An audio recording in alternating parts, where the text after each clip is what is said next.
sur Terre part à la rencontre de la Tasmanie, à la croisée des océans Pacifique et Indien, sous les 40e rugissants, au sud de l'Australie. Terre par endroits inaccessibles où la forêt est dense et n'est stoppée que par la mer. Richard Bennett vit à Bruny, une petite île au large d'Hobart, la grande ville de Tasmanie.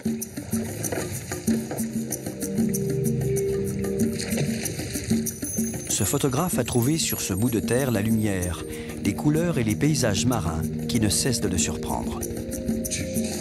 Steve, un ancien ranger, aime parcourir la forêt à la recherche d'arbres qui pourraient presque passer inaperçus. Pourtant, on les surnomme l'or jaune. Les pins huons peuvent atteindre 10 000 ans. C'est l'une des plus anciennes formes de vie de notre planète. Steve est l'un des rares à les reconnaître dans cette forêt. Liam et James sont deux frères épris de surf et de plages sauvages. Cette passion les entraîne au cœur du bush. La Tasmanie, c'est leur terrain de jeu. Être là, ça donne de la puissance. Ça te donne le sentiment que tu peux survivre seul. Il n'y a rien ici. Pas de maison, de route ou de voiture. Il n'y a que nous, l'océan et le bush.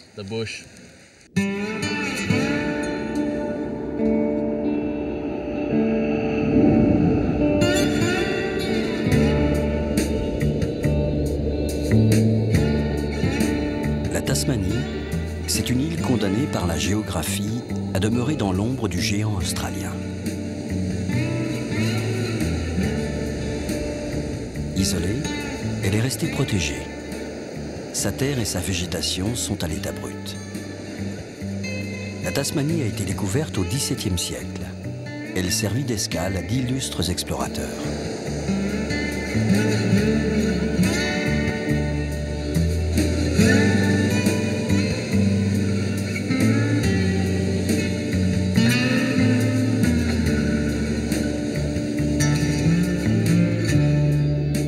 La violence des océans, les vagues, le vent ont depuis toujours frappé ses côtes.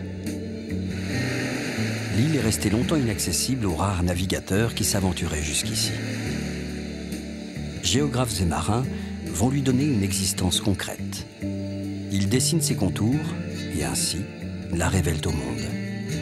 Dès lors, ceux qui choisiront de rester seront à l'image de cette île, solide et authentique.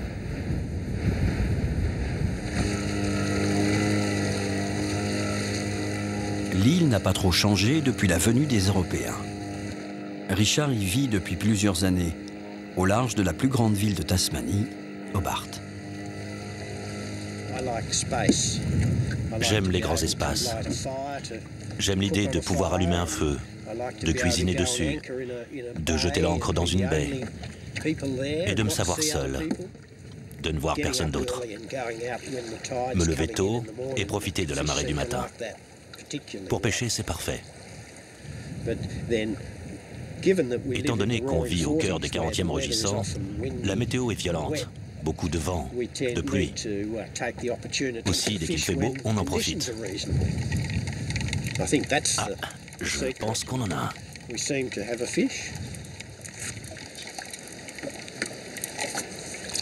Voilà. J'ai construit ma vie en faisant les choses que j'aime. Je marche dans le bush, je publie des livres, je photographie la course de bateau Sydney-Hobart.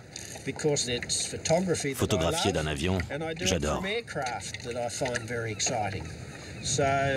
Je n'ai fait que ce qui me plaisait. J'aime pas les contraintes.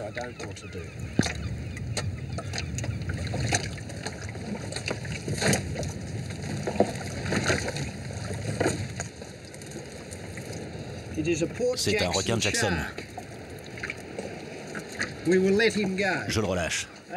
Moi, je mange pas les requins.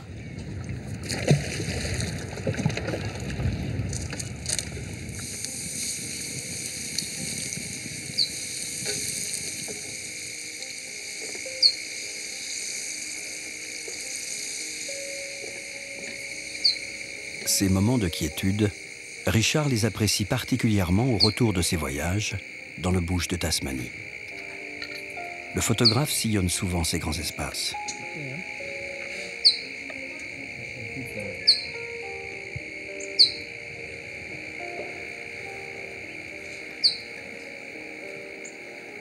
La vie sauvage donne des émotions très fortes. Elle façonne les hommes. T'as froid, t'as chaud, t'es fatigué, t'as faim, t'es mouillé, t'as soif. Et parfois, elle te fait peur. Parfois, elle te rend joyeux. Tu rentres chez toi. T'es heureux d'avoir vécu ces moments-là.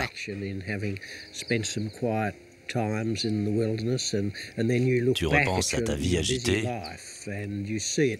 et tu la vois avec du recul.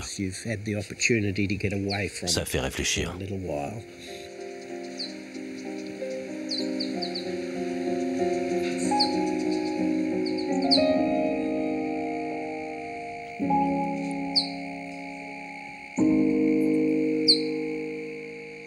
Bruny est une petite île de Tasmanie. Richard a choisi de vivre là pour la lumière et les paysages changeants. Il se dit peintre de l'image figée. Vagabond dans l'âme, il aime par-dessus tout l'errance. Pour lui, chaque instant a son émotion de couleur. Partout où tu vas dans le monde, rien n'est pareil, comme dans un tableau. Les couleurs, les paysages changent. Ici, dans les océans du Sud, c'est encore plus vrai qu'au Nord.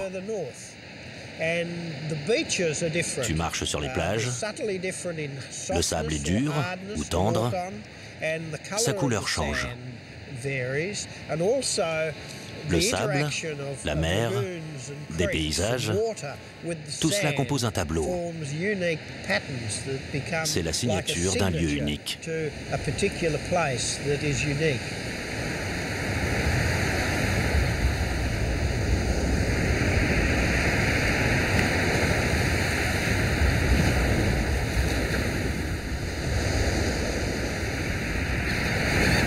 Traverser cette petite île, du nord au sud, c'est aussi se rapprocher de la fin du monde terrestre.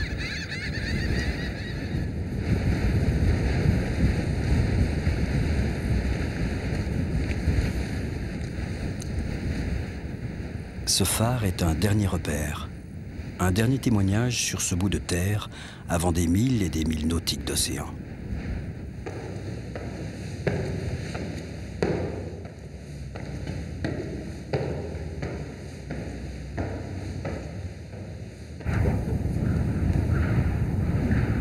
Ils sont une poignée, les marins embarqués vers le sud, à le saluer d'un dernier regard avant de mettre le cap vers les hautes latitudes, pour une traversée mythique vers les terres de glace. Nous sommes à l'extrême sud de l'Australie. L'Antarctique est là, droit devant nous, dans cette direction. Il n'y a aucune terre, seulement l'île Macquarie entre ici et l'Antarctique. Si la Tasmanie est une île un peu oubliée, son port, Hobart, est connu des scientifiques du monde entier.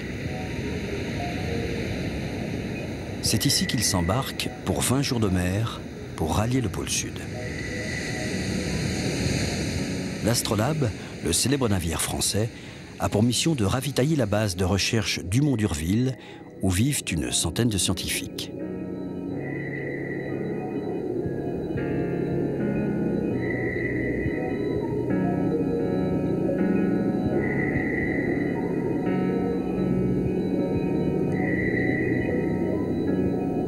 D'octobre à mars, c'est l'été austral et la banquise se fissure. Le voyage est enfin possible.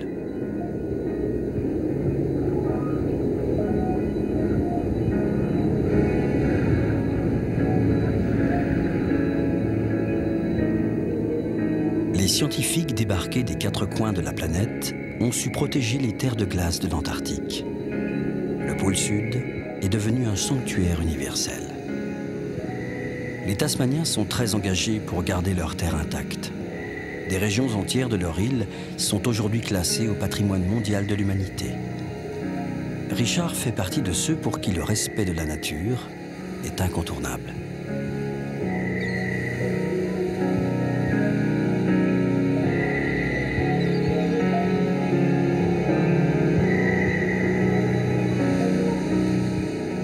Ce que Richard aime, ce sont les moments où le temps semble suspendu, comme en attente.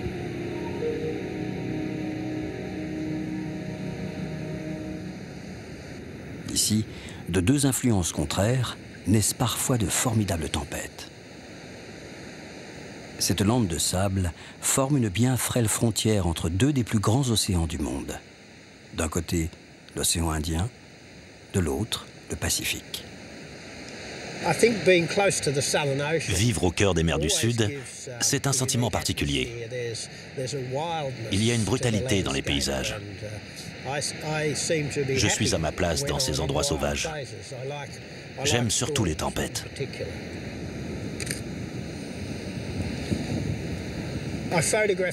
Je photographie ces moments où la nature se déchaîne, lorsqu'on est confronté aux éléments.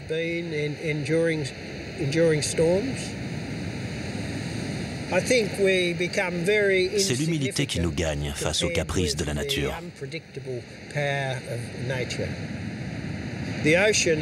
L'océan ne pardonne rien. Jamais. Et pour toujours.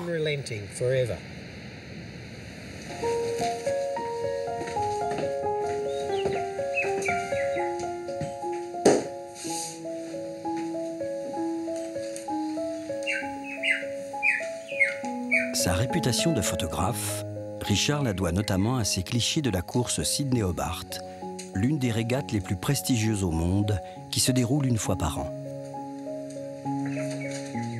Chacune de ces photos raconte l'histoire de ces équipages venus relever le défi. Richard connaît chacun d'entre eux. Il les photographie depuis 40 ans.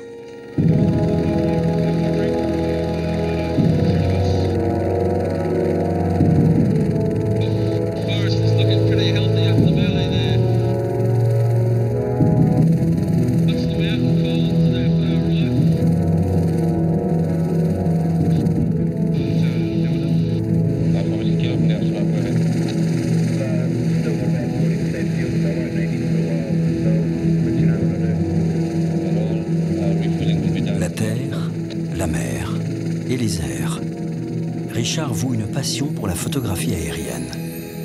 Rien de tel que la lumière de l'aube pour surprendre la petite île de Bruni.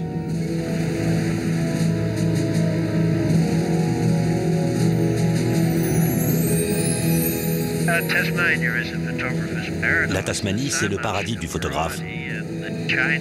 Tellement de contrastes pour une si petite île, c'est un condensé de variété à l'infini.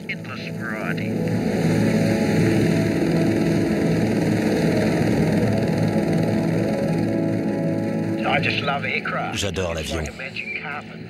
C'est comme un tapis volant. Tu perçois le monde comme un oiseau. Tu vas vite, tout change. Ton regard suit les nuances de lumière. Tu t'approches, tu t'éloignes. Ta photo a du sens, car peu de gens perçoivent le monde sous cet angle-là.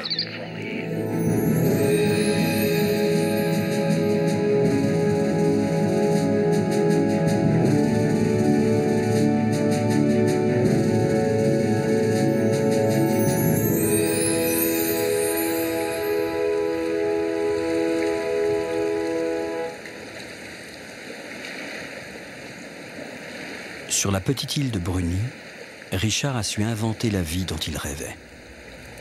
Né en Tasmanie, il n'a jamais quitté cette terre.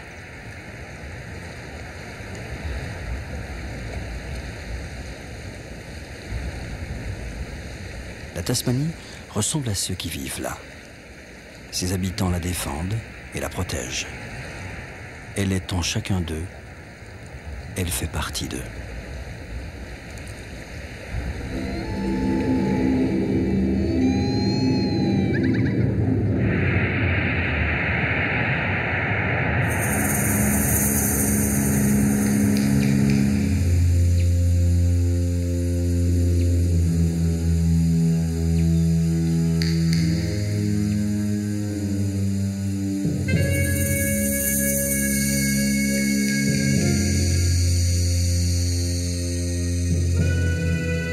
Steve est un ancien ranger. Toute sa vie, il a parcouru cette forêt. C'est là qu'il a vu pour la première fois un pin huon, un arbre qui pourrait passer inaperçu s'il n'avait une particularité unique au monde. Les plus vieux d'entre eux vivent depuis 10 000 ans.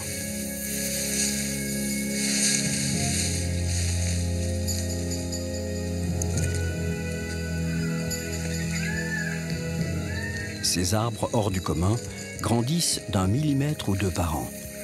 Cette croissance très lente leur permet de vivre des siècles et des siècles. Parvenir jusqu'à eux est un véritable défi.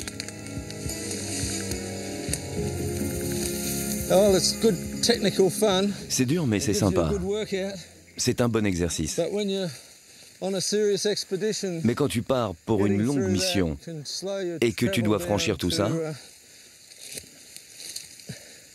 tu fais parfois moins d'1 kilomètre en une journée. Il faut bien préparer son voyage.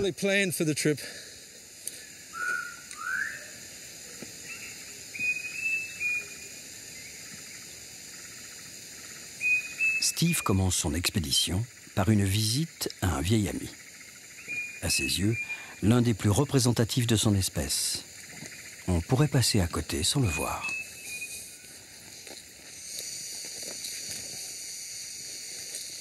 Si ce pin huon n'impressionne guère par sa taille, son envergure impose le respect. Des dizaines de troncs se nourrissent les uns des autres. C'est un exemple fascinant de la capacité des pins huons à reprendre vie.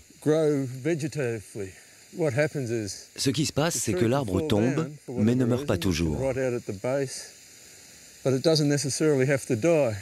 De nouvelles pousses naissent sur le tronc. Le phénomène peut se reproduire encore et encore.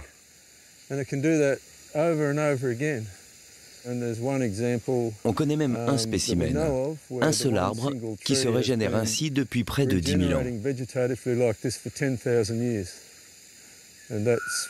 C'est une des formes vivantes la plus vieille au monde.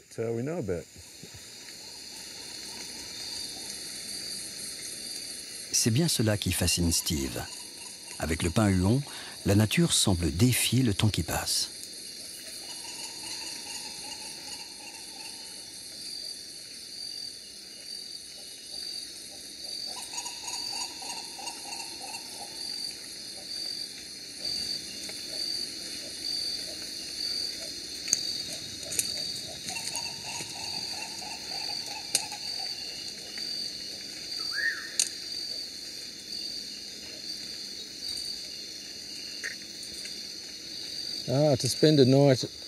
Passer la nuit ici, à des kilomètres de tout, près de la Gordon River, coupé du monde, c'est vraiment une expérience sans pareille.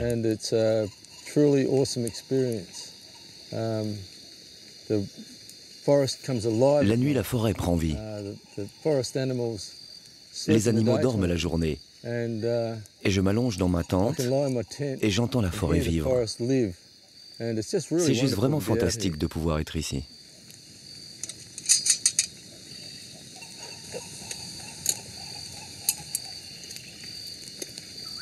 Ce grand arbre, le pin huon, c'est plus qu'une simple aventure. C'est une philosophie. On n'a pas vraiment besoin de les inspecter. Mais pour moi, ça a un sens, de savoir que cet arbre est toujours là, debout, témoin de notre terre. C'est mon aventure.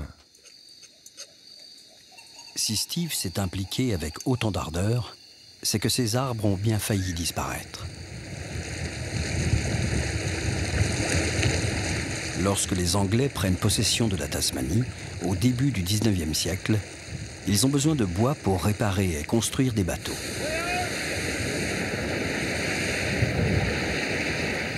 Commence alors une véritable épopée.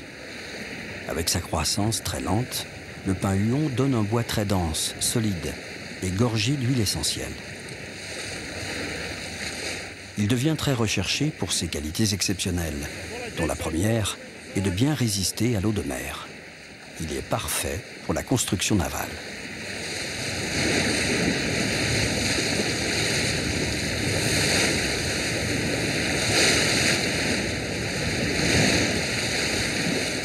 Ce voilier, le Gypsy, a été construit en 1914 en pin-huon.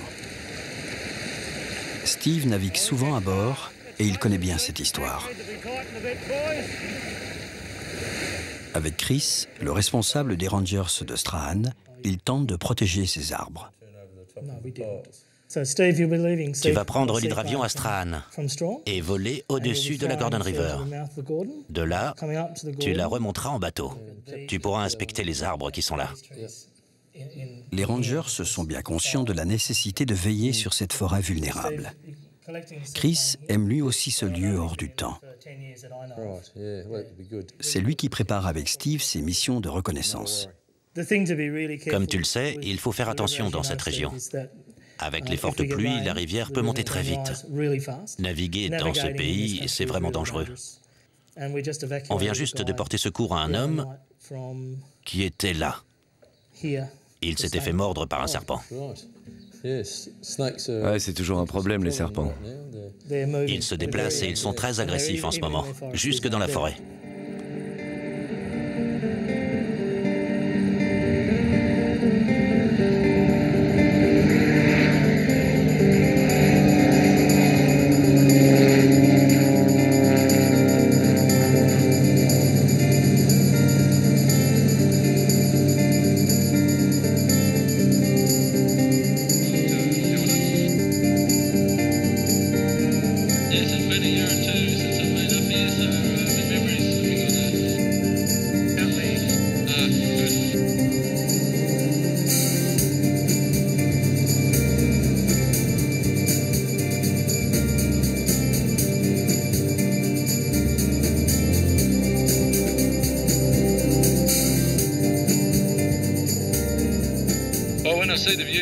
Quand je suis dans les airs, je réalise à quel point j'ai de la chance. C'est un rare privilège. Voir à quel point la Terre est vaste. C'est incroyable d'être dans un lieu où l'impact de l'homme est limité au strict minimum. Ça nous ramène à une réalité essentielle, la Terre avant les hommes.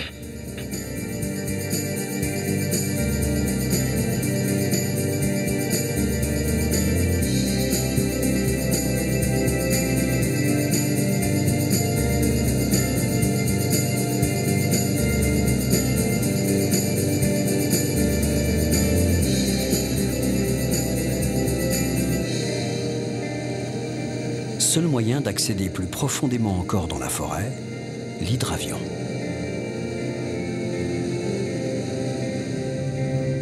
Voler n'est pas toujours possible. De mémoire de pilote, dans cette région de l'ouest tasmanien, même en plein été, on peut être surpris par des vents violents ou des chutes de neige. Sans oublier la brume tenace. La brume, c'est très beau.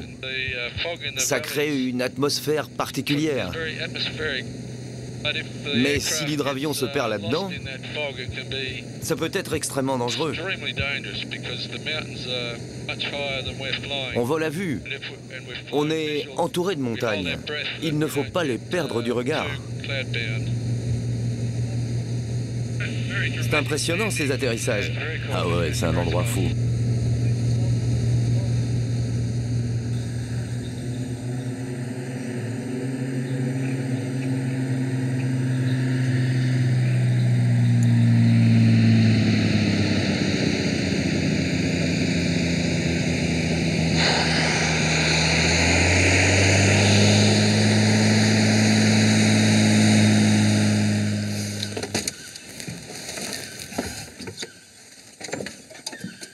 Okay, thanks very much. No worries, eh? Have a good trip. That was a good flight.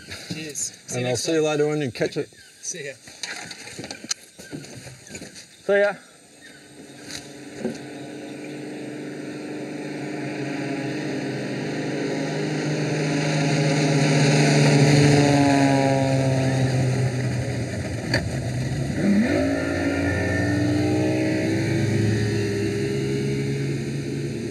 Pour mener à bien sa mission, Steve remonte la Gordon River.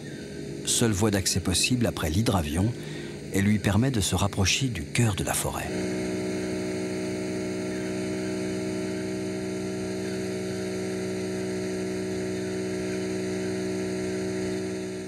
Le long de ces berges, le spectacle d'une nature livrée à elle-même.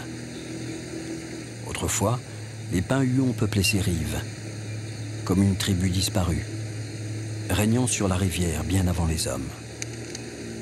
Très prisés pour leur bois d'un jaune d'or, les pins-huons ont été surexploités. Aujourd'hui, il ne reste rien de ces paysages. Sauf ici. Ce pin-huon est un vestige du passé, réchappé d'un épisode bien sombre de l'histoire de la Tasmanie.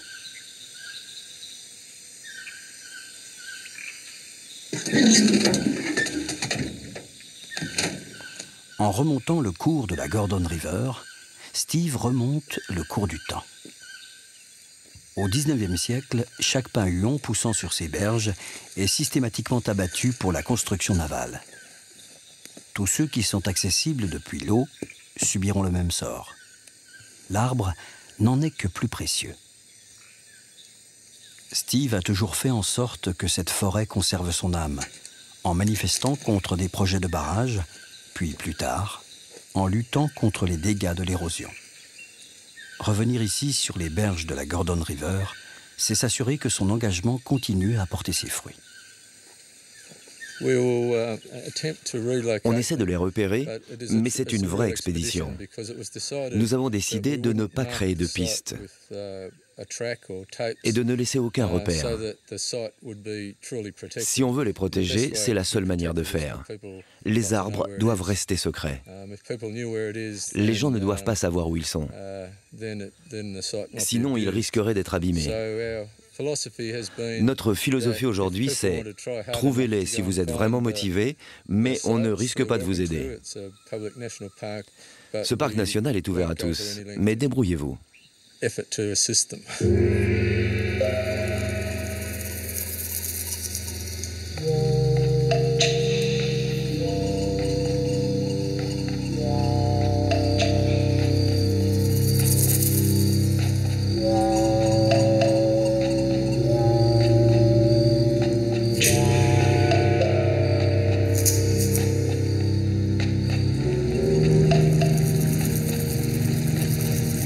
Steve vient toujours ici en pensant à ses ancêtres, car la Gordon River fut aussi le théâtre d'une tragédie humaine.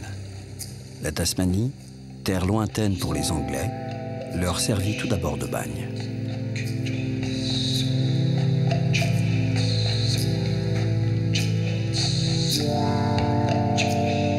L'abattage des pins-huons, un travail de force, est confié aux prisonniers. Beaucoup d'entre eux mourront d'épuisement ou de maladie.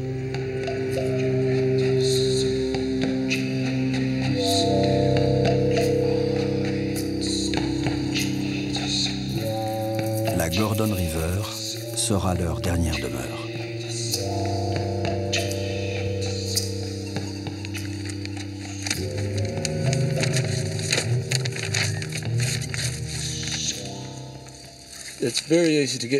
C'est très facile de se perdre dans cette forêt. Il n'y a aucun repère.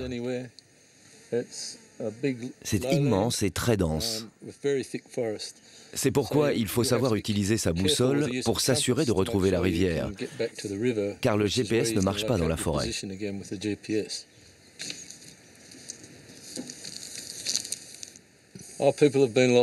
Des gens très expérimentés sont venus par ici. Ils pensaient connaître le terrain. Ils ne sont pourtant pas allés très loin. Ils se sont perdus et ne pouvaient plus retrouver la rivière. Les nuages masquaient le soleil. Ils n'avaient plus de repères. Impossible de retrouver leur chemin. Ils ont tourné en rond, parce que tout se ressemble ici. Et ils ont eu de la chance de retrouver enfin la rivière avant la nuit.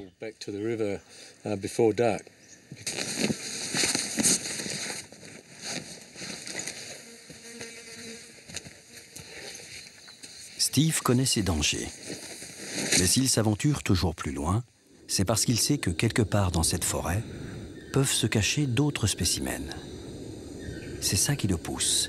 Découvrir des pins-huons, les répertorier et surtout les localiser.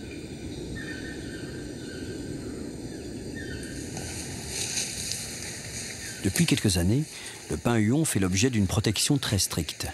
Son exploitation est totalement interdite.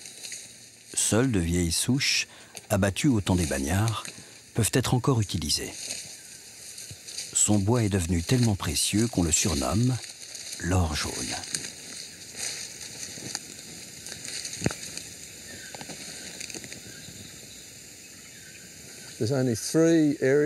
Il n'y a que 3 endroits dans le sud-ouest de la Tasmanie où l'on trouve ces vieux compères. C'est l'un d'entre eux. Je regarde là-bas, j'en vois un. Il doit avoir 2000 ans.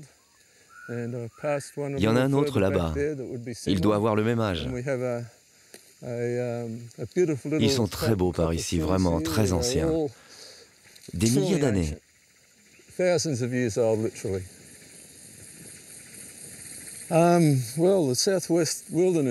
Cette terre sauvage de Tasmanie est immense.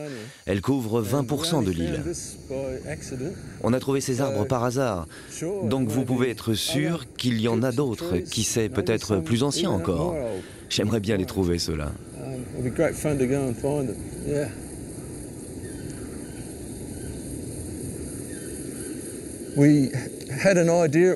On imaginait qu'il y en avait ici.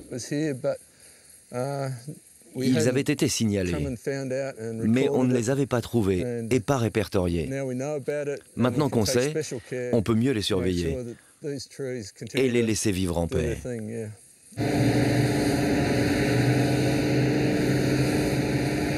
De retour de son expédition, Steve ne dira rien de ses découvertes, sauf à Chris.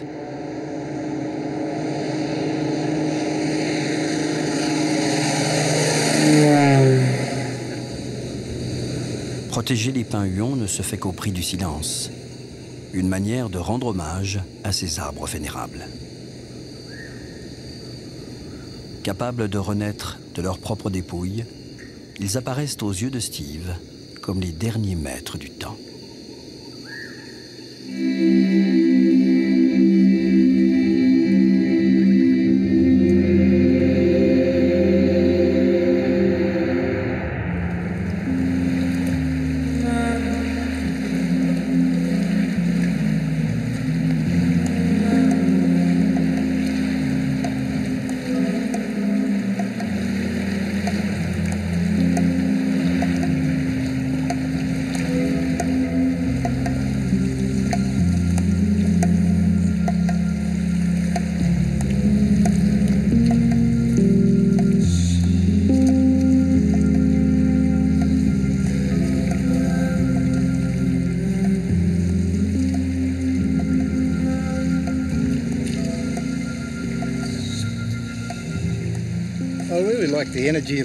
J'aime beaucoup l'énergie de la mer. C'est une formidable source de matière. Tu trouves du très beau bois ou même des os de baleine. Toutes sortes de choses balayées par la mer.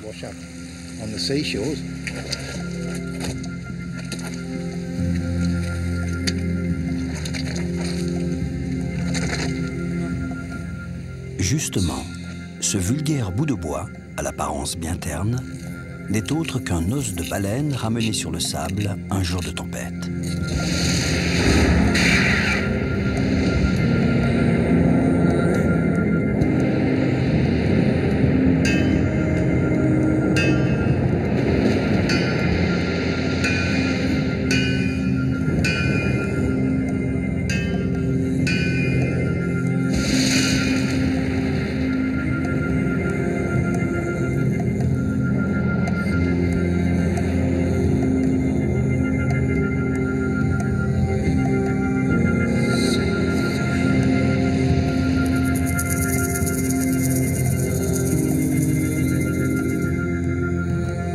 Arrivé il y a 20 ans, John s'est découvert une passion pour un métier qui ici a presque disparu. John est l'un des derniers forgerons de Tasmanie.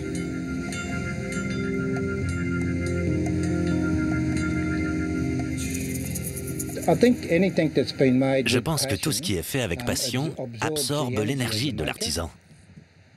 Parce que tu touches l'objet, tu le façonnes. J'en fais pas une religion.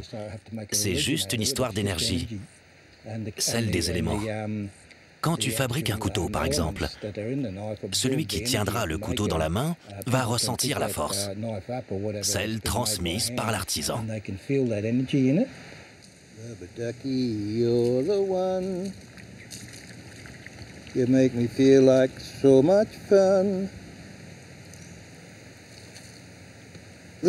J'aime cette vie. Regarder les nuages, écouter les oiseaux, observer les arbres, se détendre. Tu ne pourrais pas faire ça en ville. Ça, c'est la Tasmanie. À 100%. La bonne idée. Vivre dans le bush, en paix, sans stress. C'est bon.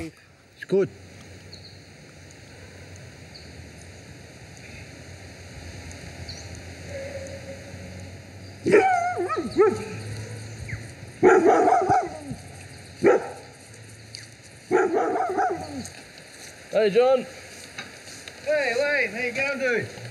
John est connu dans la région pour fabriquer des couteaux solides, parfaits pour le bush. Il raconte que sa réputation a franchi les frontières de la Tasmanie. Il a même forgé, dit-il, des lames pour des sabres de samouraï. Il faut que ce soit solide. T'inquiète pas, c'est du costaud. Pur acier trempé. Pour le manche, tu prends du bois rouge. C'est solide. On en fait des supports de rail pour les trains. Ou alors quelque chose comme ça, qui tient bien en main. Dans les coups durs, tu pourras compter dessus. Ah ouais, c'est bien.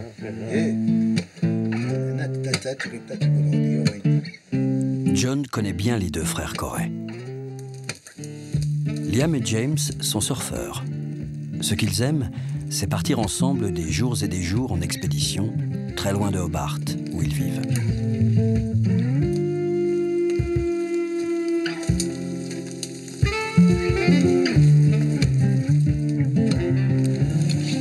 Liam, l'aîné, est infirmier. James, le cadet, est étudiant en médecine. Tous deux adorent la vie de bohème. Très jeunes, ils ont appris grâce à leur père à se débrouiller avec rien, ou presque.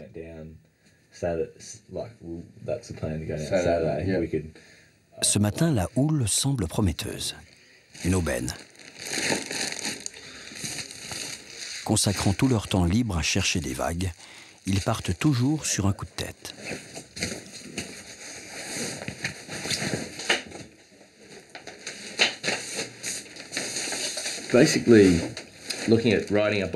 Pour résumer, on va prendre nos vélos et tout notre équipement et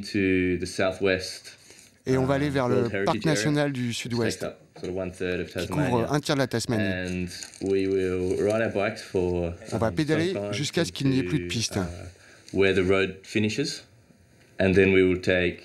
Ensuite, on prendra nos sacs à dos et nos planches de surf et on marchera jusqu'à l'océan. Les gens pensent qu'on est fou, mais quand tu fais ça régulièrement, ça va. Pour nous, c'est normal. Et même, c'est super.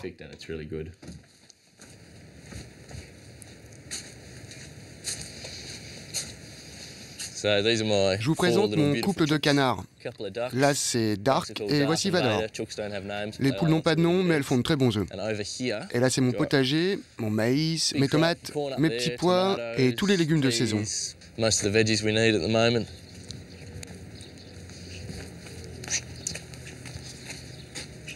Au fond du jardin, des centaines de bicyclettes, des anciens modèles aux plus récents. Liam est connu bien au-delà de son quartier pour sa passion des deux roues. Peu à peu, il est devenu un réparateur providentiel. Chez lui, on trouve des vélos partout et parfois même là où on s'y attend le moins. Okay.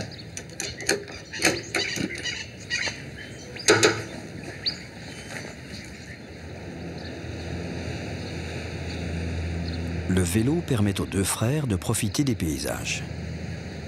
Ils aiment l'espace, avoir l'horizon pour eux et se sentir seuls au monde.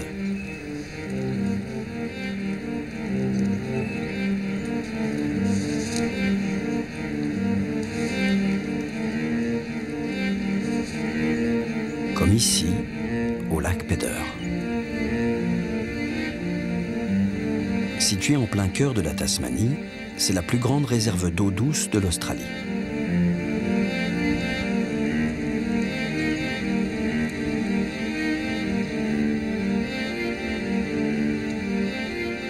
Dans les années 70, on y construit plusieurs barrages, faisant disparaître d'immenses plages de sable. Les Tasmaniens, scandalisés, sont devenus d'ardents défenseurs de leur île. Ce lieu symbolise aujourd'hui la lutte pour la sauvegarde de la Tasmanie.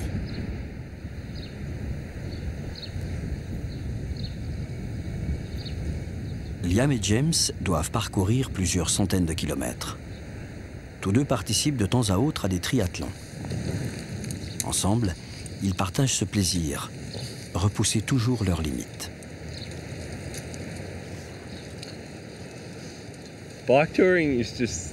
Faire du vélo, c'est tout simplement génial. Alors en plus, le faire en Tasmanie pour aller surfer, là c'est la formule magique. Surfer, c'est du bonheur. Pédaler aussi. Alors les deux ensemble, c'est le pied. Pour moi, c'est une histoire de fierté. Tu te sens fier quand tu fais ça. Tu quittes ta maison, tu prends ton matériel, tu pédales, tu marches, tu surfes, et tout ça sans l'aide de personne.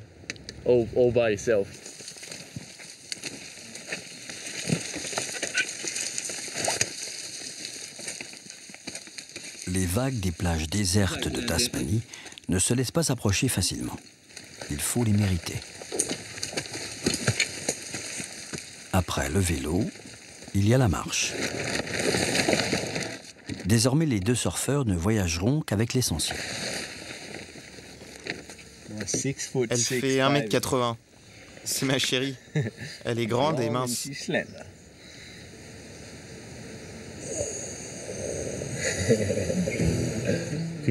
T'entends les vagues?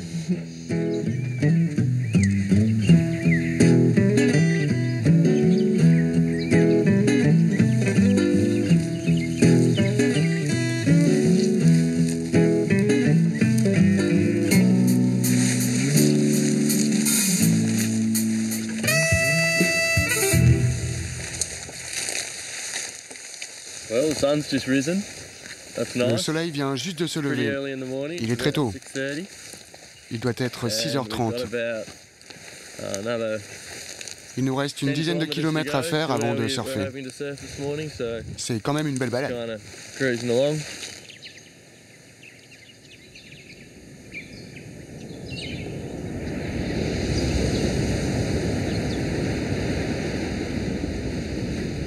Les deux chercheurs de vagues le savent bien. Côté météo, rien n'est jamais acquis. Et l'océan n'en fait qu'à sa tête. Il y a un an, tous deux ont parcouru, pendant plusieurs semaines, les côtes sauvages de Tasmanie. Seuls, avec leurs sacs à dos et leurs planches.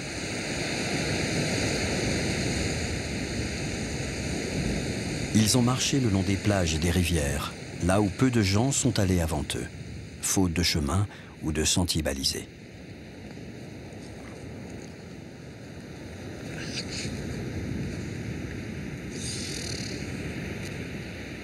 Il y a une vague, il y a une vague. Wow, allez, on y va. James va pouvoir aller s'amuser dans les vagues. Il va tenter de prendre quelques rouleaux. Et moi, je vais aller pêcher. On va bien s'éclater aujourd'hui.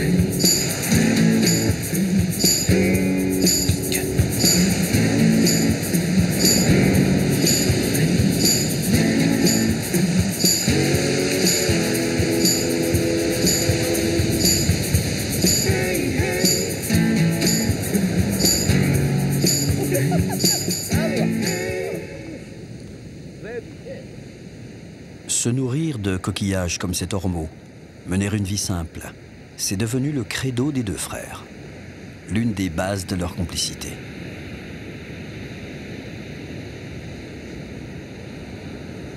Ne faire qu'un avec ces lieux, c'est laisser la nature les guider dans leur apprentissage de la vie.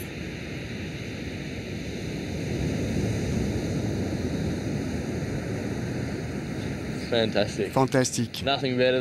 Rien de mieux que d'être là avec mon frère, de voir s'éclater dans les vagues, trouver de quoi manger, guetter les éclaircies dans le ciel. C'est beau.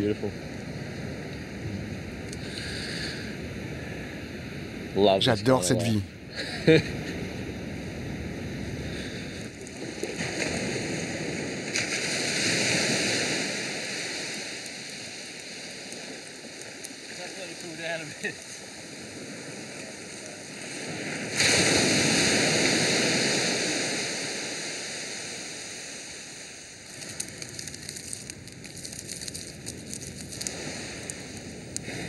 Cheminer dans cet environnement a toujours rapproché les deux frères.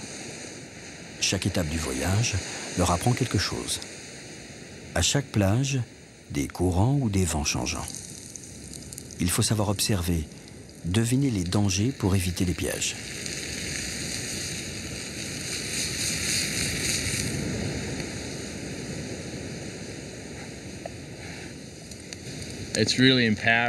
Être là, ça donne de la puissance. Ça te donne le sentiment que tu peux survivre seul. Il n'y a rien ici. Pas de maison, de route ou de voiture. Il n'y a que nous, l'océan et le bush.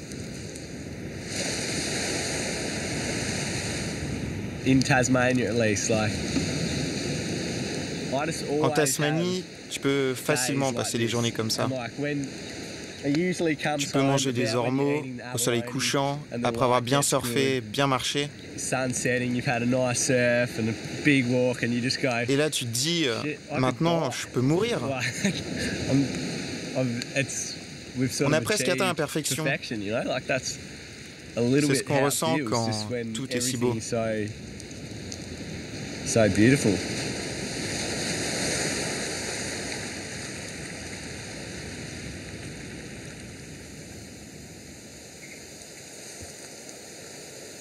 Les deux frères ne savent jamais à l'avance où leurs pas les conduiront, sinon vers une plage. Peu importe, ils ont acquis une connaissance intuitive de leur île. Ils en sont imprégnés.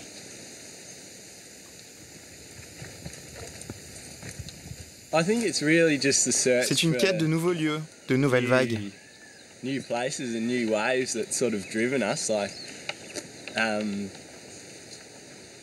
C'est vraiment génial d'être ici, de camper, d'être en pleine nature.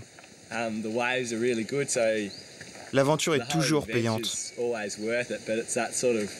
C'est la quête qui est intéressante, d'aller vers le nouveau, en dehors des sentiers battus. C'est ça qui nous pousse à chercher.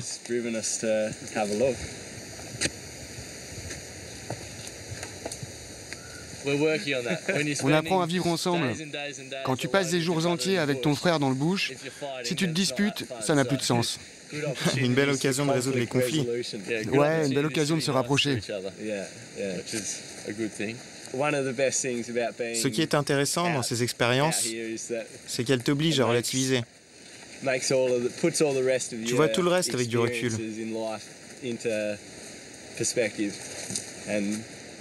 Tout devient alors plus savoureux.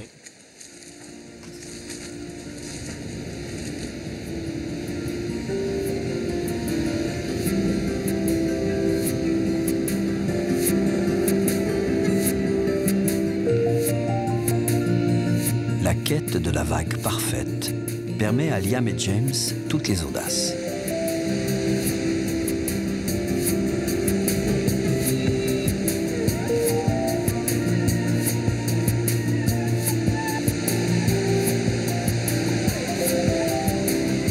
Lorsqu'ils s'abandonnent tout à fait au plaisir de la glisse, après des jours passés dans le bush, ils ont alors le sentiment d'être enfin arrivés quelque part.